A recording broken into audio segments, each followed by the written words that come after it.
Kabut tipis turun lebih awal sore itu, menelan sebagian pemandangan sawah yang terbentang di kaki Gunung Wilis. Jalanan tanah menuju desa Wonoreng sepi, hanya suara jangkrik dan desir angin dari rumpun bambu yang menemani langkah Bagas Prasetyo, jurnalis muda dari Surabaya yang baru pertama kali menginjakkan kaki di daerah itu. Ia datang membawa misi sederhana, menulis liputan budaya tentang tradisi pernikahan Jawa kuno untuk majalah tempatnya bekerja. Tapi dari tatapan orang-orang yang ia temui di sepanjang jalan desa, Bagas tahu ada sesuatu yang lebih dari sekadar adat istiadat di tempat itu. Warga menatapnya seperti seseorang yang datang terlalu dekat dengan sesuatu yang seharusnya dilupakan. Sampean wartawan, tuh, suara seorang lelaki tua dari warung pinggir jalan memecah keheningan. Lelaki itu mengenakan ikat kepala lurik dan rokok kretek menempel di bibirnya. Iya, Pak.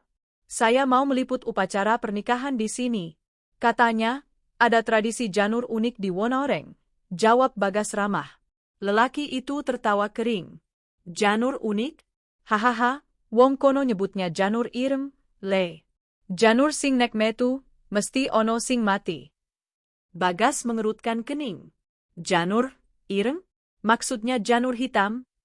Yo, kowe ojo takon akeh-akeh. Opo maneh nek sampean orang ngerti adat kene. Lelaki itu berdiri, berjalan pergi, meninggalkan bau kretek dan kabut. Bagas menatap punggung lelaki itu menghilang di tikungan, merasa ada sesuatu yang janggal. Ia melanjutkan perjalanan ke rumah yang telah disiapkan kepala desa untuknya, rumah joglo tua milik Mbah Tamin, sesepuh Wonoreng. Rumah itu berdiri di tepi sungai kecil. Halamannya dipenuhi daun kelapa kering yang berserakan, beberapa di antaranya dianyam menjadi bentuk seperti janur kuning yang biasa terlihat di pesta pernikahan. Tapi yang membuat Bagas tertegun, semua janur itu berwarna kehitaman. Selamat sore, Nak. Sampean Bagas, tuh, suara berat seorang kakek tua dari dalam rumah memecah lamunannya. Itulah Mbah Tamin, tubuhnya kurus, matanya cekung namun tajam seperti menembus isi hati. Iya, Mbah. Saya dari majalah Budaya Nusantara. Mau belajar tentang janur tradisi di sini. Mbah Tamin diam cukup lama, lalu menggeleng pelan. Janur di sini bukan tradisi, Nak. Ia adalah peringatan. Bagas tertawa gugup. Maksudnya, Mbah? Kakek itu memandangnya lama sebelum menjawab. Setiap kali janur itu dipasang di pelaminan, selalu ada satu nyawa yang dibawa pergi. Kadang pengantinnya, kadang orang lain yang ikut dalam pesta. Sejak dulu, begitu. Hening. Angin dari belakang rumah berhembus, membuat anyaman janur hitam di teras bergetar pelan seperti sedang bernafas. Lalu kenapa tetap digunakan? Tanya Bagas, mencoba menahan rasa merinding yang menjalar di punggung. Karena janur itu tidak bisa ditolak. Sekali muncul di halaman rumah seseorang, berarti sudah ada nama yang ditulis untuknya. Biasanya, yang menikah akan mendapat tamu di malam sebelum ijab. Tamu? Pengantin yang tak pernah sempat menikah? Jawab Mbah Tamin lirih. Namanya Sri Kinasih. Malam datang cepat di Wonoreng. Lampu minyak di teras rumah Mbah Tamin menyorot kabut yang makin tebal. Dari kejauhan, Bagas mendengar suara gamelan pelan, saron, gendang, dan kenong, seperti irama yang diputar dari masa lalu. Ia keluar rumah, mencoba mencari arah suara itu. Tapi semakin ia berjalan, semakin suaranya menjauh, bergema dari balik pepohonan kelapa. Hingga akhirnya ia berdiri di tepi sawah gelap dengan kabut menggulung, dan di sana ia melihat sesuatu yang membuat darahnya dingin. Seuntai janur hitam tergantung di pohon randu, meneteskan air seperti embun, tapi pekat seperti darah. Bagas, suara Mbah Tamin memanggilnya dari belakang. Jangan dekati pohon itu. Kakek itu berlari tergopoh sambil membawa lentera. Itu randu ireng. Dulu, disitulah Sri Kinasih dibakar hidup-hidup. Bagas menatap kakek tua itu, wajahnya diterangi cahaya lentera yang bergoyang. Siapa dia sebenarnya, Mbah? Dia pengantin yang dikhianati dan dikutuk karena cinta. Tapi itu cerita yang tak semua orang boleh dengar. Mbah Tamin menatap pohon randu itu lama, lalu menurunkan suaranya. Besok akan ada pernikahan di desa ini. Bayu dan Lintang. Dan janurnya sudah berubah warna sejak pagi tadi. Keesokan harinya, Bagas ikut Mbah Tamin ke rumah pengantin. Desa tampak hidup, orang-orang sibuk mempersiapkan pesta. Namun di tengah keceriaan itu, suasana aneh terasa menggantung. Tak ada yang berani bersiul atau tertawa keras. Bagas memperhatikan janur yang digantung di depan gerbang rumah pengantin. Dari jauh warnanya memang kekuningan, tapi ketika ia mendekat, warna itu tampak buram, seperti daun kering yang gosong di ujungnya. "Mas Bagas," suara lembut dari belakang membuatnya menoleh. Seorang gadis desa berdiri di sana, mengenakan kebaya putih, rambut disanggul rapi, mata hitam pekat. "Saya Raras. Disuruh Mbah Tamin bantu sampean. Katanya sampean mau lihat ritual janur." "Ah iya, terima kasih. Kamu tahu soal janur ini?" tanya Bagas. Raras menatap janur yang bergoyang tertiup angin. "Janur ini bukan sekadar hiasan. Ini penanda. Kalau warnanya benar-benar berubah menjadi hitam malam nanti, maka pesta besok tidak akan selesai dengan senyum." Bagas menelan ludah. "Kamu percaya itu kutukan?" "Bukan percaya, Mas. Saya sudah melihatnya sendiri. Dulu, kakakku yang menikah, janurnya juga jadi hitam." Bagas menatapnya penasaran. "Dan apa yang terjadi?" "Pengantinnya meninggal di malam pertama."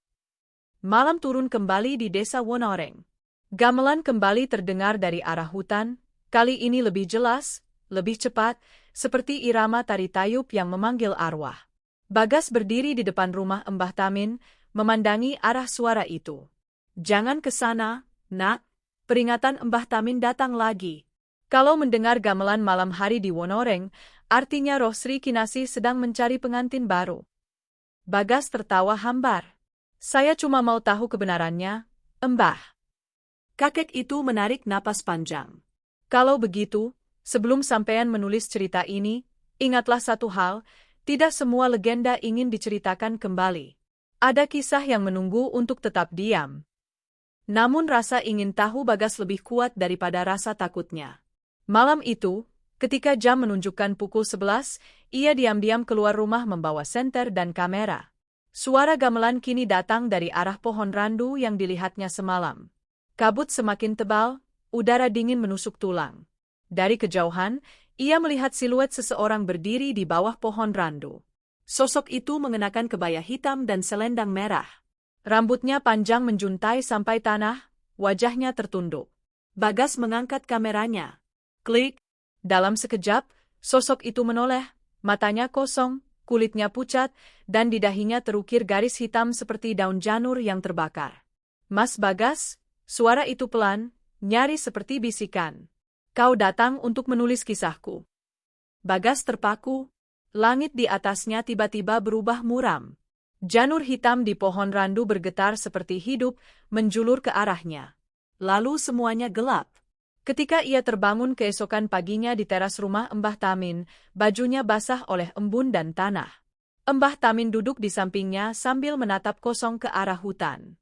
"Sampean sudah melihatnya, tuh," katanya pelan. "Sri Kinasih tidak akan diam lagi. Janur itu sudah memilih." Dari kejauhan, terdengar suara orang menjerit dari arah rumah pengantin. Bagas berdiri limbung, menatap ke arah suara itu. Dan di ujung jalan desa, janur yang semalam masih kuning kini telah berubah menjadi hitam legam, berayun pelan tertiup angin pagi, seperti selembar tanda tangan dari dunia yang tidak ingin dilupakan. Fajar belum sepenuhnya terbit ketika desa Wonoreng diguncang kabar mengerikan. Suara kentongan bertalu-talu dari balai desa, diikuti jeritan para ibu yang menutupi mulut mereka dengan kain jarit. Di depan rumah pengantin, janur yang semalam berwarna kuning gading kini hitam seluruhnya, seperti dilumuri jelaga. Bagas berlari bersama Mbah Tamin menuju lokasi. Di sana sudah berkumpul warga, wajah-wajah pucat ketakutan, beberapa berdoa, lainnya memegang dupa dan bunga melati untuk menolak bala. "Gusti, janure wis dadi ireng kabeh," desis seorang ibu tua di sudut jalan. Raras berdiri di depan gerbang, matanya kosong menatap janur yang berayun pelan tertiup angin. "Raras," panggil Bagas, terengah. Gadis itu menoleh, suaranya gemetar. "Aku wis krungu gamelan iku maneh, Mas. Wingi bengi, nalika sampean ilang saka omahe Mbah Tamin." Bagas menelan ludah, Ingatan tentang sosok perempuan berbusana hitam semalam kembali menghantui pikirannya. Bayu sama Lintang di mana? Tanyanya cepat. Mereka di dalam rumah, tapi Ki Santoso sedang memimpin doa. Orang-orang takut Janur ini pertanda buruk. Mbah Tamin berjalan mendekati Janur yang tergantung di atas gapura rumah. Ia menyentuh perlahan ujungnya, dan helai itu langsung hancur menjadi abu hitam. Kutukannya sudah bangkit, gumamnya lirih. Sri Kinasih sudah membuka mata. Di dalam rumah, suasana tegang. Ki Santoso duduk bersila di depan pelaminan yang dihiasi bunga Kamboja dan dupa yang terus menyala. Di hadapannya, Bayu dan Lintang, pasangan muda itu, duduk dengan wajah pucat. Ki, apa ini berarti kami tidak boleh menikah? Tanya Lintang dengan suara bergetar. Ki Santoso menggeleng pelan. Tidak semudah itu, Enduk. Janur hitam bukan tanda larangan. Ia adalah pertanda utang darah yang belum lunas. Utang darah? Sela Bagas. Ya, ada yang dulu mati tanpa restu di tempat ini, dan jiwanya belum sempat menutup mata. Biasanya, dia akan datang mencari pengganti. Bagas memperhatikan Ki Santoso. Dukun itu mengenakan ikat kepala hitam, tubuhnya kurus, wajahnya diselimuti keriput yang dalam. Matanya tajam, seolah tahu lebih banyak dari yang ia katakan. Ki, saya semalam melihat seseorang di dekat pohon randu, ucap Bagas perlahan. Seorang perempuan memakai kebaya hitam. Dia memanggil nama saya.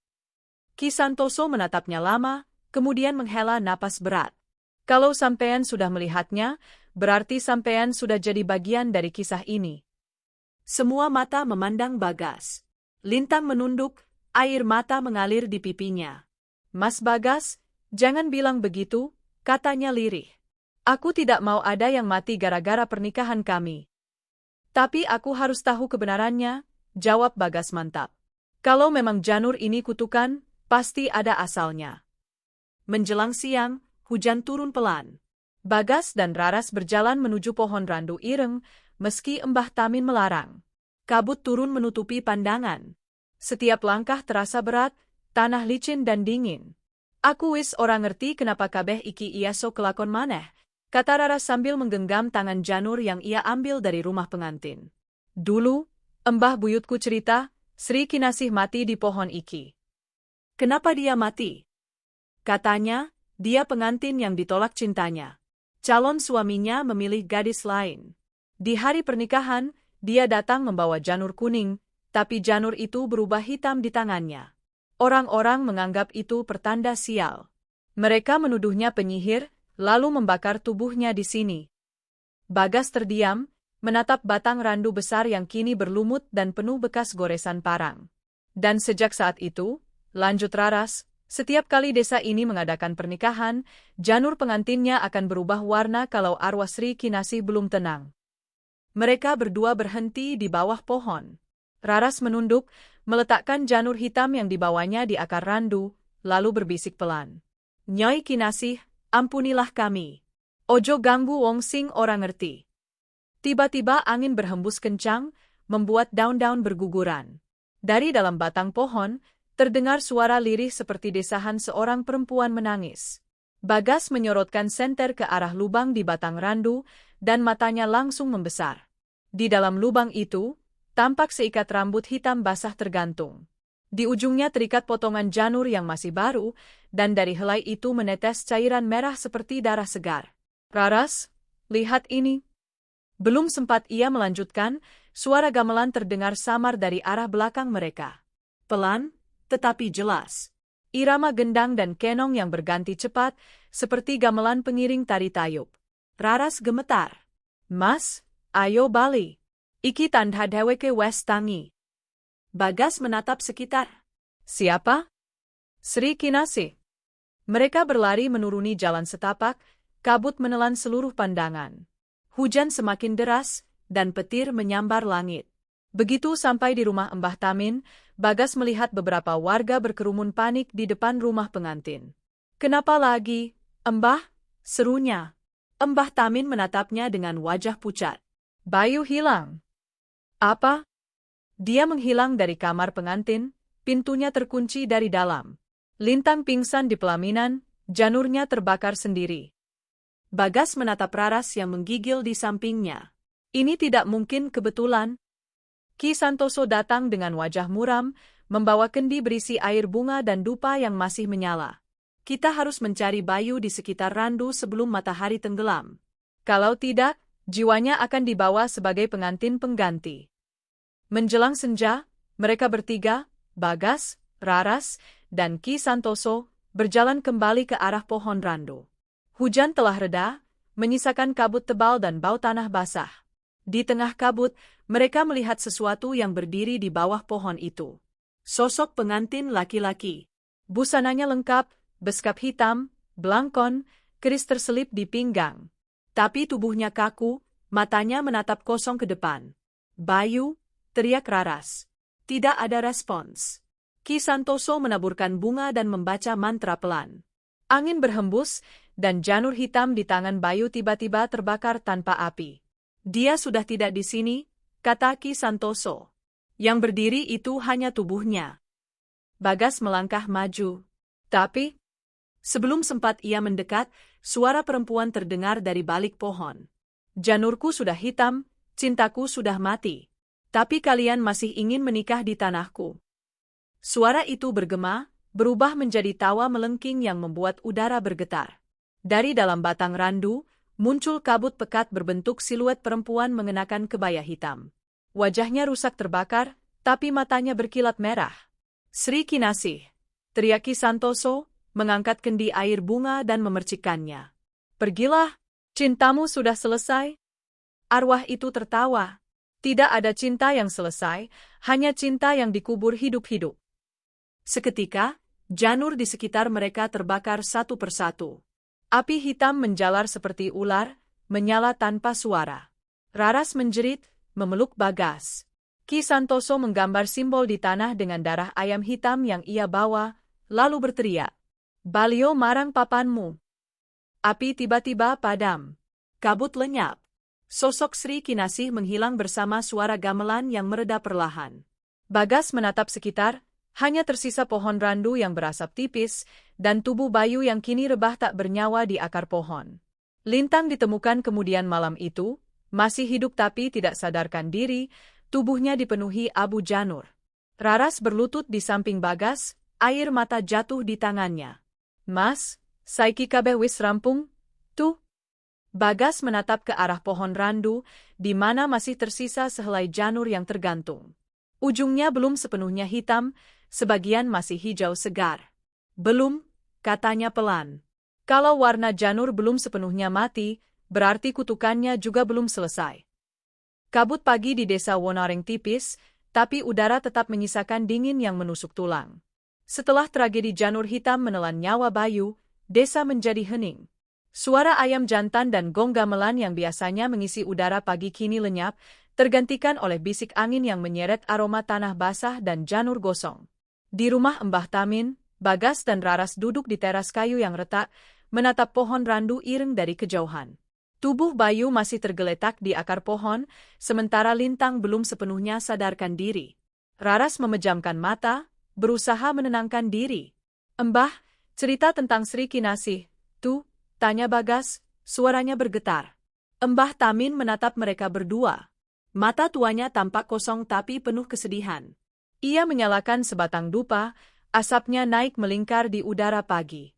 Sampeyan perlu ngerti sejarahmu, Bagas. Sri Kinasih bukan sekadar hantu biasa. Dia pengantin yang mati terbakar, tapi jiwanya terikat pada janur itu. Sekitar 100 tahun lalu, desa Wonoareng belum sepi seperti sekarang. Rumah joglo dan sawah hijau bergelombang masih dipenuhi penduduk. Di antara mereka, ada seorang gadis cantik bernama Sri Kinasih, yang terkenal karena tariannya yang memesona dan kecantikannya yang anggun. Gadis itu sudah bertunangan dengan seorang pria desa bernama Raden Jatmiko, seorang pemuda tampan dan cerdas. Hari pernikahan mereka ditunggu-tunggu seluruh desa. Janur kuning disiapkan berlapis di seluruh jalan, gapura, dan rumah keluarga pengantin. Tapi di balik senyum manis Sri Kinasih, tersimpan luka yang dalam. Raden Jatmiko diam-diam jatuh cinta pada gadis lain, yang lebih kaya dan punya status sosial lebih tinggi. Malam sebelum ijab, Sri Kinasih menatap janur kuning yang ia anyam sendiri. Ia merasa janur itu seperti lambang kebahagiaannya, tapi juga pertanda kesedihan. Ketika matahari tenggelam, sebuah kabut tipis turun, dan janur yang tadinya kuning berubah menjadi hitam legam di tangannya sendiri. Orang-orang yang melihatnya terkejut. Mereka menatap janur yang berubah warna, sementara Sri Kinasih menangis terseduh. Ini pertanda buruk, kata embah buyutnya, sesepuh desa waktu itu. Kau akan menjadi pengantin yang tak lengkap, rohmu akan tersisa di bumi. Di pagi hari, seluruh desa berkumpul untuk pernikahan. Raden Jatmiko datang, tapi wajahnya cemas. Ia tahu rahasia yang selama ini ia simpan. Sri Kinasih berdiri di pelaminan, mengenakan kebaya putih dan selendang merah, janurnya masih hitam di tangan. Ia tersenyum lemah, tapi matanya memancarkan ketakutan. Ketika upacara dimulai, Raden Jatmiko menghindar. Gadis yang ia cintai berdiri di sampingnya, menggenggam tangannya. Sri Kinasih menatap semuanya, air mata menetes di pipi. Hati warga gemetar, dan beberapa orang merasakan hawa dingin menuruni tulang. Di puncak upacara, janur di pelaminan tiba-tiba terbakar tanpa api. Semua orang panik.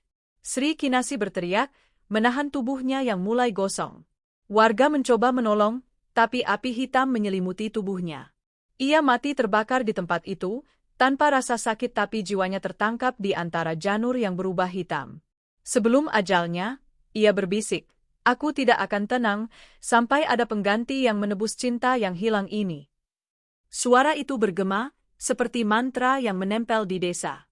Sejak saat itu, setiap janur yang dipasang untuk pengantin baru bisa berubah hitam, menandakan roh Sri Kinasih mencari pengantin baru sebagai pengganti. Bagas dan Raras terdiam mendengar kisah itu. Mata Raras berkaca-kaca. "Makanya, Mas, setiap pernikahan di desa ini selalu ada yang terganggu," ucapnya lirih. "Kalau janur berubah hitam, berarti Sri Kinasih memilih seseorang untuk diganggu.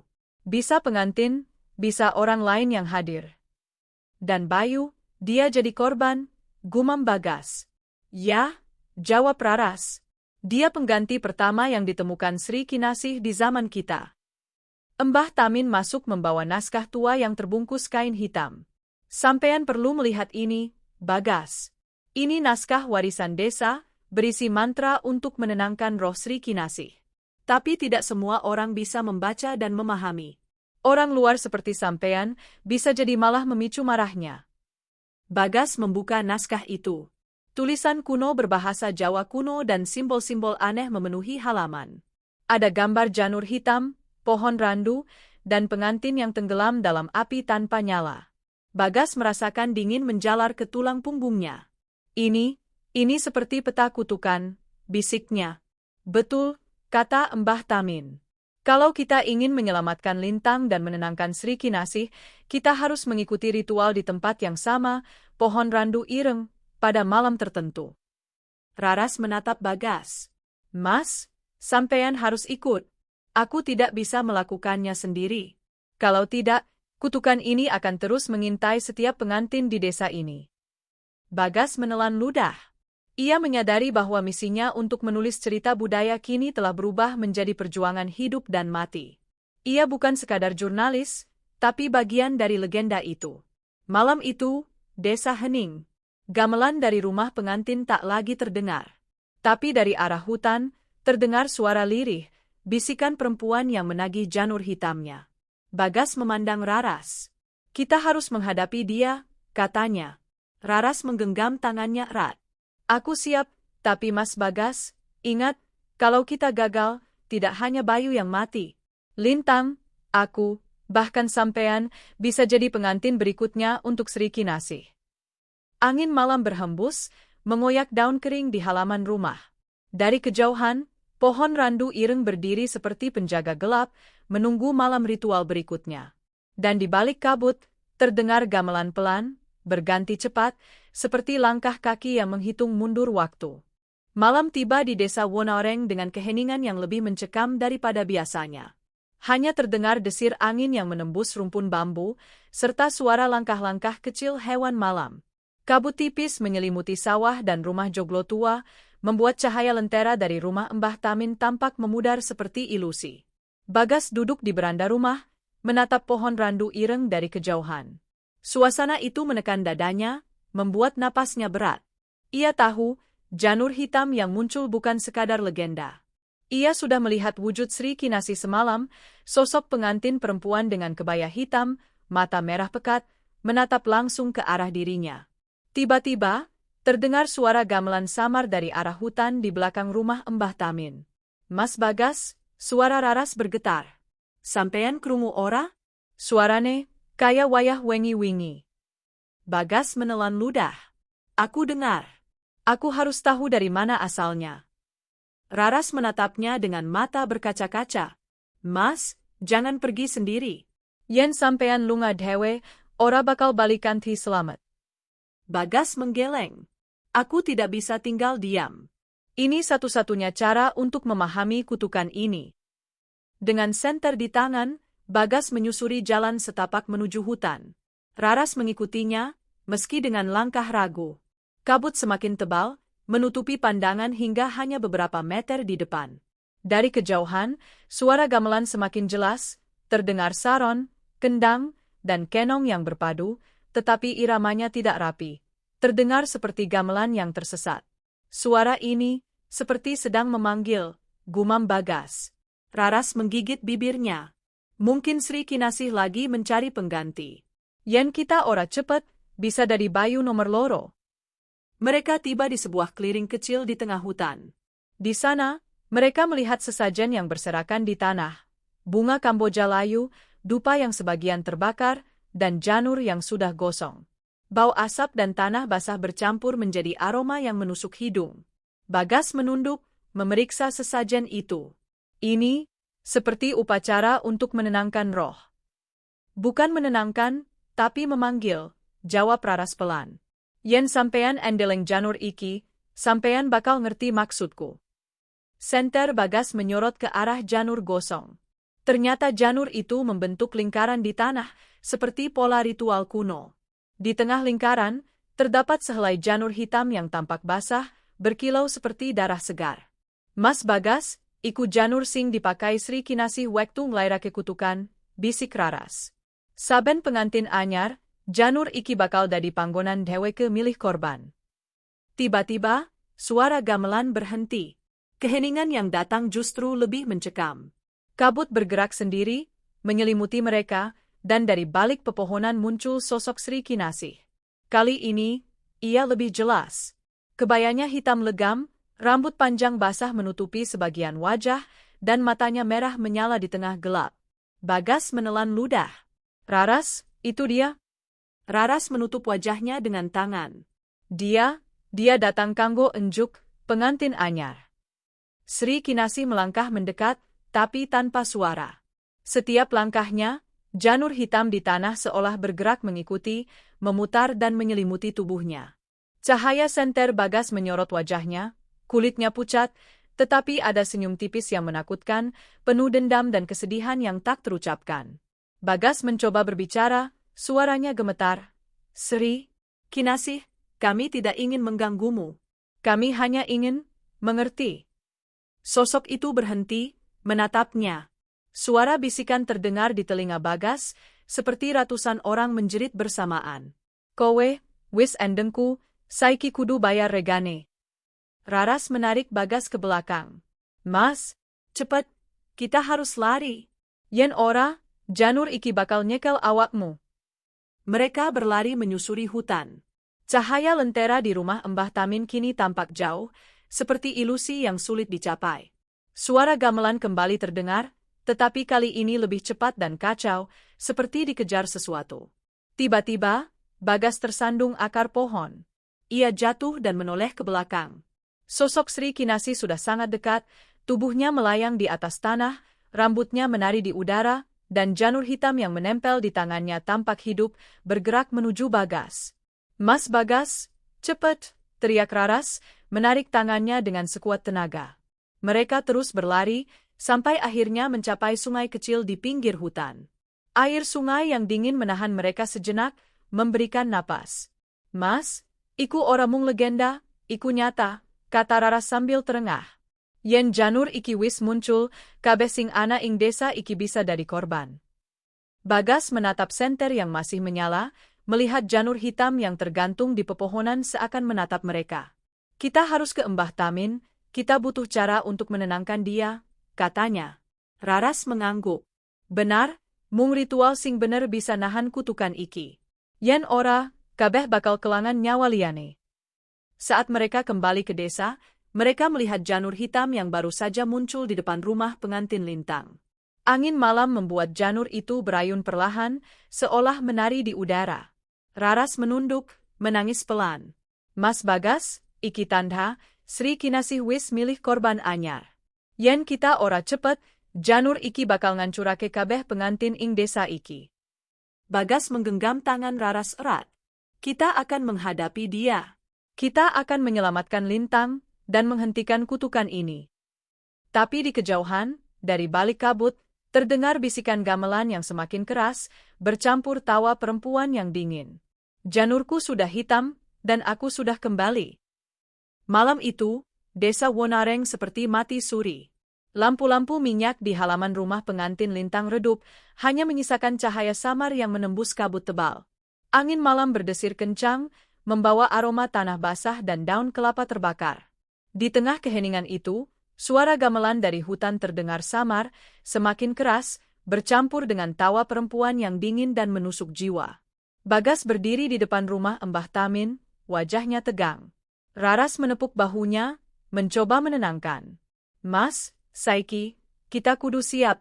Kutukane saiki wis bangkit, bisiknya. Bagas menelan ludah, matanya menatap ke arah pohon randu ireng yang berdiri gelap di kejauhan.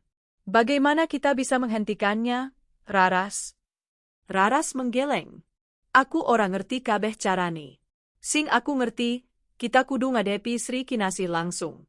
Yen ora ana sing selamat. Tak lama setelah itu, terdengar suara teriakan dari rumah pengantin. Semua warga berkumpul di halaman. Dengan gemetar, seorang tetua desa membuka pintu dan memanggil. Bayu, Bayu.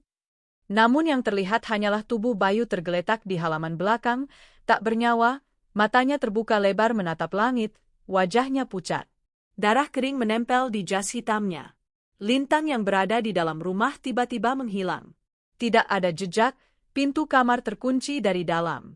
Beberapa warga histeris, ada yang pingsan, ada yang menangis histeris. Bagas menunduk, wajahnya pucat. Ini nyata. Kutukan Sri Kinasih, dia memilih pengganti. Raras menutup mulutnya, menahan tangis. Bayu, korban pertama. Lintang, bisa jadi korban berikutnya. Malam semakin larut. Kabut tebal menelan seluruh desa. Dari kejauhan, suara gamelan semakin mendekat, semakin cepat, seperti menandakan sesuatu yang mendekat.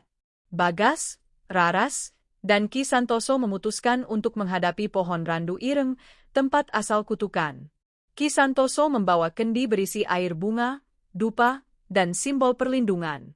Kita harus melakukan ritual, katanya.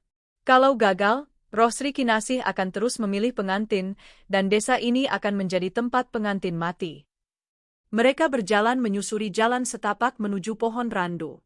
Kabut semakin tebal, langkah mereka berat, seolah diseret oleh kekuatan tak terlihat. Setiap helai janur hitam yang jatuh di tanah bergerak seperti ular, mengikuti arah mereka. Saat mereka sampai di pohon, sosok Sri Kinasih muncul. Kali ini, ia lebih menakutkan. Kebayanya hitam legam basah, rambut panjangnya terurai menutupi wajah, mata merah menyala di tengah gelap. Di tangan kanannya tergenggam janur hitam yang tampak hidup, berputar-putar seperti siap menjerat siapapun yang mendekat. Bagas menggenggam tangan Raras. Kita harus menghadapi dia, katanya tegas.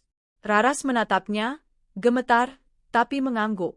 Ki Santoso mulai membacakan mantra. Bismillahirrahmanirrahim, ing pangayomaning Gusti, aku nyuwun tentrem lan aman. Arwah Sri Kinasih tertawa. Suaranya seperti ribuan jeritan, membuat tanah bergetar. Aku, ora bakal tentrem nganti aku entuk pengganti anyar. Sapa sing wani gangguku, bakal melumati. Janur hitam di tangannya tiba-tiba melayang ke udara, membentuk lingkaran di sekeliling mereka.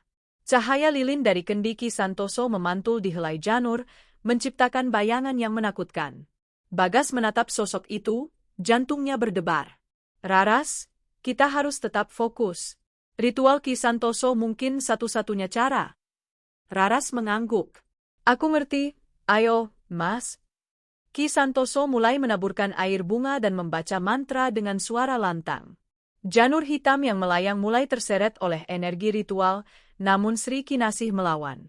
Angin kencang berputar di sekitar mereka, membuat tubuh Bagas dan Raras hampir tersapu. Tahan, Mas. Aja nganti lunga, teriak Raras sambil menahan lengan Bagas. Bagas menggenggam tangan Raras erat. Aku ora bakal ninggalake sampeyan. Sementara itu, di desa, beberapa warga mencoba membantu dengan menyalakan api dan dupa di halaman rumah pengantin.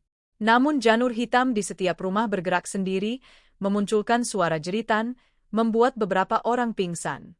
Di pohon randu, Sri Kinasih kini melayang lebih tinggi, janur di tangannya membentuk pola spiral yang menyala merah seperti darah. Ia menatap Bagas dan Raras dengan mata yang membara. Sampeyan orang ngerti peraturan tanah iki, sampeyan bakal meluda di pengantin. Bagas dan Raras saling pandang. Mereka tahu waktu mereka semakin sempit. Ki Santoso melangkah maju, mengucapkan mantra terakhir, janur ireng, bali marang papanmu. Bali. Helai janur hitam itu mulai terlepas dari tangan Sri Kinasih, berputar-putar dan jatuh ke tanah. Sosok Sri Kinasih berteriak keras, suara seperti ribuan perempuan menangis.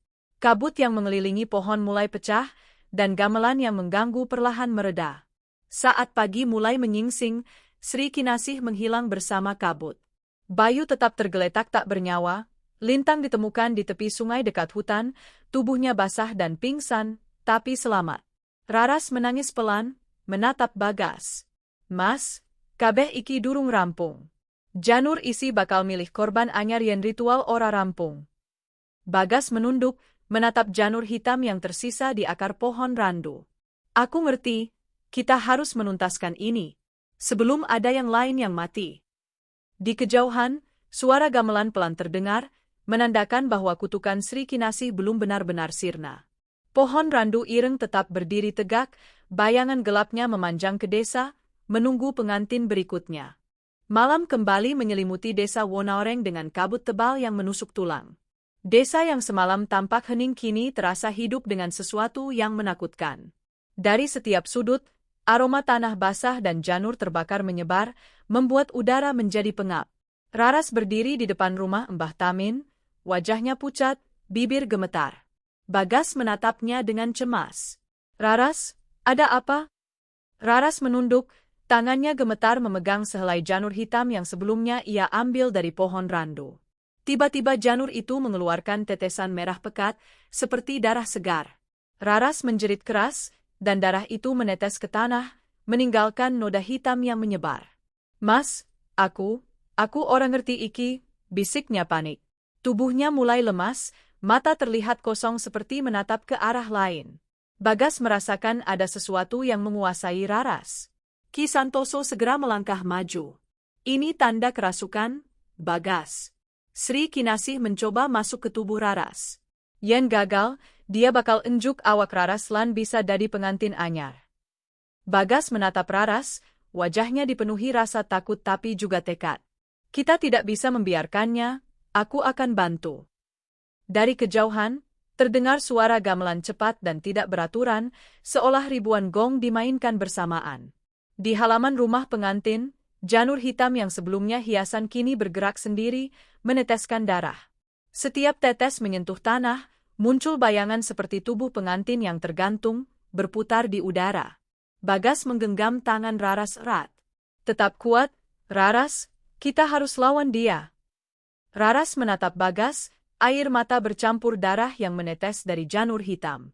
Mas, aku rasanya, ora bisa ngendhaleni awakku, dheweke nyoba nguasani aku. Ki Santoso mulai membaca mantra, memutar kendi berisi air bunga di atas kepala Raras. Suara mantra bergema, menembus kabut malam. Janur hitam di tanah mulai terseret ke arah Ki Santoso, seolah mencoba menyerang ritual.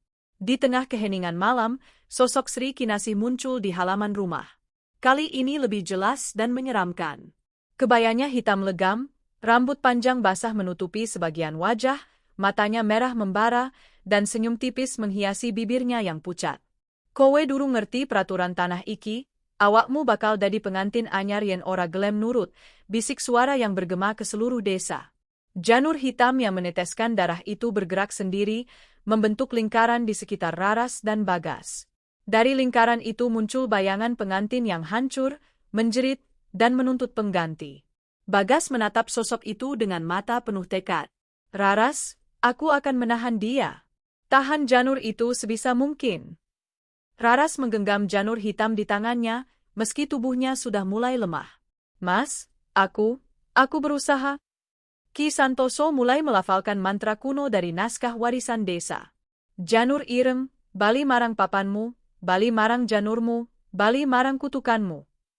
Janur hitam yang menetes darah mulai terseret ke tanah, membentuk pola spiral yang menyala merah seperti darah panas. Angin berputar di sekitar halaman, mengangkat dedaunan dan debu. Sosok Sri Kinasih menjerit, suara ribuan perempuan yang menuntut, membuat tanah bergetar. Ia mencoba mendekat ke Raras, tangan terulur, namun mantra Ki Santoso menahan gelombang kekuatannya. Bagas maju, menahan bayangan janur hitam yang mencoba menyerang Raras. Setiap kali janur menyentuh tangannya, terasa panas, seolah membakar kulit. Aku tidak akan membiarkanmu menguasai Raras, teriak Bagas. Raras menahan napas, dengan sisa kekuatannya memfokuskan energi pada janur yang menetes darah itu. Perlahan, tetesan darah berhenti menetes, pola lingkaran janur mulai runtuh. Sementara itu, di seluruh desa, janur hitam di halaman rumah pengantin lain bergerak sendiri, meneteskan darah perlahan. Warga yang melihat segera menutup pintu dan jendela, takut akan kutukan yang menular. Namun perlahan, aura hitam mulai mereda. Di halaman rumah Mbah Tamin, sosok Sri Kinasih menjerit terakhir, tubuhnya memudar di antara kabut. Janur hitam yang menempel di tangannya terbakar menjadi abu, bayangan pengantin hancur, dan suara gamelan yang menyeramkan menghilang. Raras terjatuh, tubuhnya lemas, napas tersengal. Bagas segera menahan tubuhnya, memeluknya. Raras, kamu selamat, kita berhasil menahan dia. Ki Santoso menghela napas panjang. Kita hanya menunda kutukan ini. Sri Kinasih masih ada, tapi untuk sementara dia kalah. Janur hitam bisa muncul lagi kalau ada pengantin baru di desa ini yang hatinya tidak tulus. Raras menatap Bagas, air mata bercampur keringat. Mas, aku orang ngerti yen iki bakal sak mengerikan iki. Bagas memeluknya erat. Aku janji, kita akan menyiapkan desa supaya janur itu tidak bisa muncul lagi. Kita akan menulis ritual lengkap dan menjaga semuanya. Di kejauhan, pohon randu ireng berdiri tegak, bayangannya memanjang ke desa, seolah menunggu malam berikutnya. Janur hitam yang tersisa di tanah perlahan memudar, meninggalkan aroma hangus yang menempel di udara. Dan dari arah hutan, terdengar suara gamelan pelan sekali, hampir tak terdengar, namun cukup untuk membuat jantung siapapun yang mendengarnya berdegup kencang. Sri Kinasih belum menyerah. Pagi pertama setelah malam janur berdarah di desa Wonoreng membawa suasana aneh. Matahari tampak pucat di balik kabut tebal, cahaya yang menembus hutan dan sawah terasa seperti dibatasi oleh tirai gelap. Warga desa enggan keluar rumah. Mereka menatap pohon randu ireng dari jauh, waspada, karena bayangan gelapnya seolah mengintai siapapun yang mendekat. Bagas dan Raras duduk di teras rumah Mbah Tamin. Di antara mereka tergeletak naskah kuno yang diwariskan dari nenek moyang desa. Ki Santoso memeriksa simbol-simbol di halaman, menandai titik-titik penting untuk ritual. Sampean kudu ngerti, ritual iki ora gampang, katanya serius. Kita kudu menyiapkan janur kuning murni, bunga kamboja segar, dupa, dan air bunga dari 7 bunga yang berbeda. Sampean uga kudu siap mental lan rohani. Raras menatap Bagas, wajahnya pucat tapi penuh tekad. Mas, aku siap, aku ora wedi maneh. Yen kudu melu, aku melu kanggo enja desa iki. Bagas menggenggam tangan Raras. Aku juga. Kita harus menghentikan kutukan ini sekali dan untuk selamanya. Lintang sudah selamat, tapi kita harus memastikan tidak ada korban lagi. Menjelang malam, mereka bertiga, Bagas, Raras, dan Ki Santoso, berjalan ke pohon randu ireng. Warga desa menutup pintu, lampu minyak redup, dan hanya terdengar desiran angin yang membawa aroma tanah basah dan janur hangus. Ki Santoso mulai menata ritual. Ia meletakkan janur kuning murni di atas lingkaran batu, menyusun bunga kamboja dan dupa, serta menaburkan air bunga secara melingkar. Sampean kudu fokus. Yen pikiranmu goyah, Sri Kinasi bisa nyerang awakmu. Tiba-tiba, kabut bergerak, menebal, dan dari balik pohon muncul sosok Sri Kinasi. Kali ini lebih mengerikan. Kebayanya hitam, basah, rambut panjang menutupi wajah, dan matanya merah seperti bara api. Kowe, nyoba ganggu aku maneh. Suaranya seperti ribuan jeritan bergema di hutan. Janur hitam melayang, menari di udara seperti ular yang siap menyerang. Bagas dan Raras berdiri tegak, saling menggenggam tangan. Raras, ingat, tetap fokus.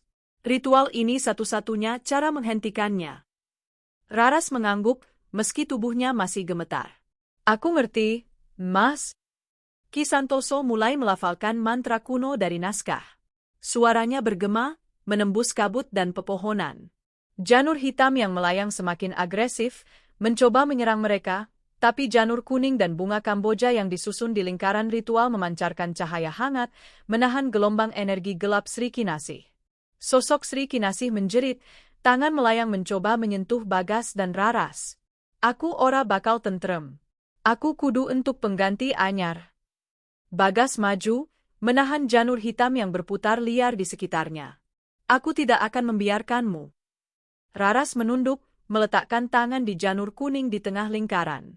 Ia membaca mantra yang diucapkan Ki Santoso dengan suara lembut tapi mantap. Cahaya dari janur kuning mulai memancar, bersinar terang, memotong gelap kabut dan energi hitam Sri Kinasi. Janur hitam mulai terbakar pelan, membentuk asap hitam yang berputar sebelum akhirnya pecah menjadi debu. Sosok Sri Kinasi menjerit keras, suaranya bergema di hutan. Matanya merah menyala, tubuhnya terangkat, dan rambutnya bergerak liar, seolah melawan kekuatan ritual. Ritual iki, ora gampang, gumam Ki Santoso sambil terus melafalkan mantra. Sampean kudu fokus, Bagas. Raras, ora nyerah saiki. Bagas menatap Raras, mereka saling memberi keberanian. Dengan sisa tenaga, mereka menahan janur hitam yang mencoba menyerang. Perlahan, bayangan pengantin hantu yang muncul dari janur hitam mulai memudar. Suara gamelan yang selama ini mengikuti mereka juga semakin pelan, berubah menjadi bisikan. Sri Kinasi menjerit terakhir kali, tubuhnya memudar di antara kabut. Janur hitam yang sebelumnya meneteskan darah kini menjadi abu. Lingkaran ritual bersinar dengan cahaya kuning dan putih, menandakan energi jahat telah ditenangkan sementara. Raras terjatuh, napas tersengal, tetapi selamat. Bagas memeluknya erat. Kita berhasil, Raras. Untuk sementara, dia kalah. Ki Santoso menunduk, menghela napas panjang. Kita menunda kutukan ini, tapi janur ireng bisa muncul kembali jika ada pengantin baru yang tidak tulus. Sampean kudu ngawasi desa iki terus. Warga desa perlahan keluar dari rumah, melihat ritual selesai. Lintang yang semalam hilang ditemukan tidur di rumah tetangga, masih lemah tapi selamat. Pohon randu ireng berdiri tegak, bayangannya memanjang ke sawah, tapi aura gelapnya kini teredam. Bagas menatap langit malam. Bintang-bintang mulai terlihat di antara kabut. Ia tahu perjuangan mereka belum selesai. Sri Kinasi mungkin sudah kalah malam ini, tapi kutukannya tidak sepenuhnya hilang. Desa Wonareng tetap menjadi tempat legenda janur ireng yang menunggu pengantin berikutnya. Raras menggenggam tangan Bagas, menatapnya dengan mata penuh tekad. Mas, kita kudu siap. Iki ora rampung. Nanging saiki, kita wis menang siji. Bagas mengangguk, memandang pohon randu ireng. Benar, kita menang satu, tapi kita harus terus menjaga desa ini. Sampai janur ireng benar-benar tenang. Desa Wonareng kembali tenang setelah ritual penebusan janur ireng. Namun ketenangan itu seperti permukaan danau yang tenang, tapi di bawahnya terdapat arus yang berputar ganas. Warga masih trauma, sebagian enggan menatap pohon randu ireng, sebagian lain menutup jendela rumahnya rapat-rapat. Bagas dan Raras duduk di teras rumah Embah Tamin, memeriksa sisa janur kuning dan naskah kuno. Embah Tamin menggeleng pelan, wajahnya serius. Sampean kudu waspada. Sri Kinasih menangis lan ngamuk, nanging ora kalah kabeh. Yen ada pengantin anyar sing ora tulus, janur ireng bakal muncul maneh. Raras menatap Bagas, wajahnya pucat tapi penuh tekad. Mas, aku ngerti. Kita kudu ngawasi kabeh pengantin anyar sing bakal nikah ing desa iki. 2 minggu kemudian, kabar gembira datang. Salah satu warga, Dewi dan Jaka, akan menikah. Desa mulai menyiapkan janur kuning untuk pelaminan. Bagas dan Raras berdiri di pinggir jalan, memperhatikan setiap persiapan. Raras, ayo kita waspada, bisik Bagas. Kita belum sepenuhnya aman. Raras mengangguk, memegang tangan Bagas. Aku ngerti, Mas. Aku bakal siap. Namun malam sebelum pernikahan, hal-hal aneh mulai terjadi. Janur kuning yang dipasang di rumah pengantin tiba-tiba menguning pucat, lalu berubah menjadi hitam di beberapa bagian. Bau hangus dan tanah basah menyebar. Di tengah malam, suara gamelan samar terdengar dari arah hutan. Kali ini lebih jelas dan cepat, seperti menandakan kehadiran Sri Kinasih. Bayangan sosok perempuan dengan kebaya hitam melayang di pepohonan, matanya merah menyala di kegelapan. Dewi terbangun dari tidurnya, matanya linglung. Jaka, aku merasa ada yang menatapku. Jaka menatap sekeliling, tapi hanya kabut dan bayangan pohon yang terlihat. Tenang, Dewi, mungkin cuma mimpi. Bagas dan Raras, yang mengintai dari kejauhan, segera berlari menuju rumah pengantin. Raras menatap janur hitam yang muncul di halaman, beberapa helai menetes seperti darah. Mas, iki tanda maneh. Sri Kinasih wis bali. Di halaman rumah, sosok Sri Kinasih muncul. Kali ini lebih ganas. Ia melayang, rambut panjang basah menutupi wajah, janur hitam di tangan menari di udara, membentuk lingkaran yang memancar energi gelap. Suara gamelan terdengar lebih keras, bercampur tawa dingin yang membuat tanah bergetar. Bagas dan Raras berdiri di dekat janur kuning yang tersisa, memegang tangan masing-masing, mencoba menahan energi gelap. Raras, fokus. Ritual Ki Santoso sebelumnya berhasil untuk sementara, tapi kita harus menjaga ini sampai pagi, teriak Bagas. Raras menunduk, mengulang mantra yang diajarkan Ki Santoso. Cahaya janur kuning mulai memancar, menahan gelombang energi hitam Sri Kinasih. Namun janur hitam di tangan Sri Kinasih bergerak agresif, meneteskan darah yang menyebar ke tanah. Dewi dan Jaka digiring ke tengah lingkaran cahaya oleh Bagas dan Raras. Bayangan pengantin hantu muncul dari janur hitam yang jatuh ke tanah, menjerit dan menuntut pengganti. Raras, kita harus tetap kuat, teriak Bagas, menahan janur hitam yang mencoba menyerang mereka. Mas, aku ngerti, aku kuat, ayo kita tenangake deweke, balas Raras, suara tegas meski tubuhnya gemetar. Ki Santoso muncul dari hutan, membawa kendi air bunga dan dupa. Ia mulai membaca mantra dengan lantang, menyebarkan aura perlindungan di sekitar lingkaran. Janur hitam yang menetes darah mulai terseret, membentuk spiral energi yang berputar ke tengah lingkaran. Sri Kinasih berteriak keras, matanya merah membara, janur hitam di tangannya berputar liar. Suara gamelan memuncak, suara tawa bercampur jeritan, membuat pohon randu ireng bergetar. Bagas dan Raras fokus, memusatkan energi mereka ke janur kuning. Perlahan, cahaya kuning semakin terang, menembus gelap kabut. Janur hitam mulai terbakar pelan, bayangan pengantin hantu hancur menjadi debu, dan suara gamelan mereda. Sri Kinasih menjerit terakhir kali, tubuhnya memudar di antara kabut, janur hitam yang sebelumnya menetes darah kini menjadi abu.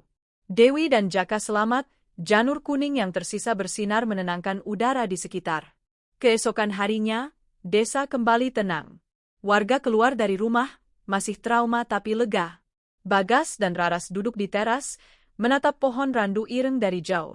Mas, kita berhasil nahan dewe ke maneh, nanging iki mung sementara, kata Raras. Bagas mengangguk.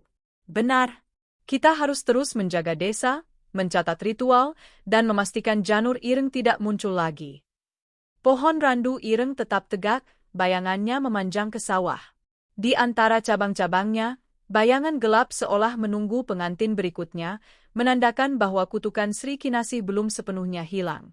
Raras menggenggam tangan Bagas, menatap langit pagi yang mulai cerah.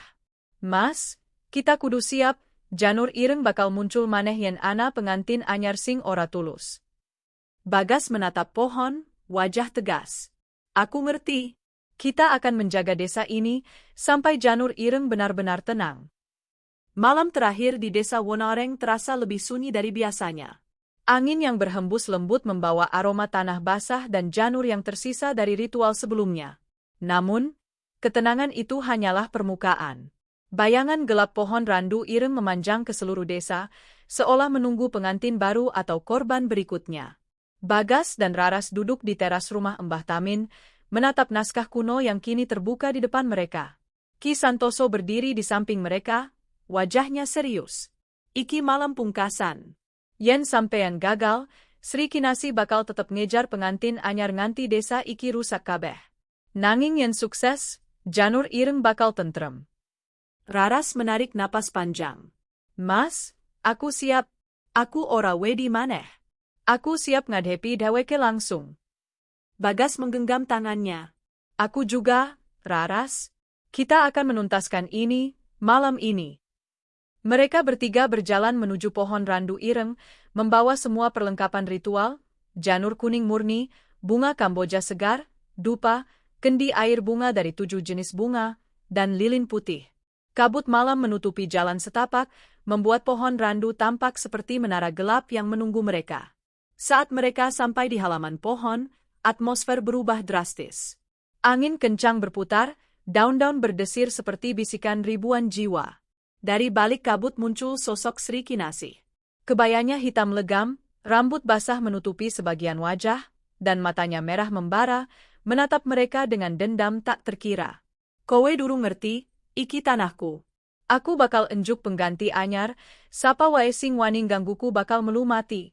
Teriaknya, suara bergema menembus hutan.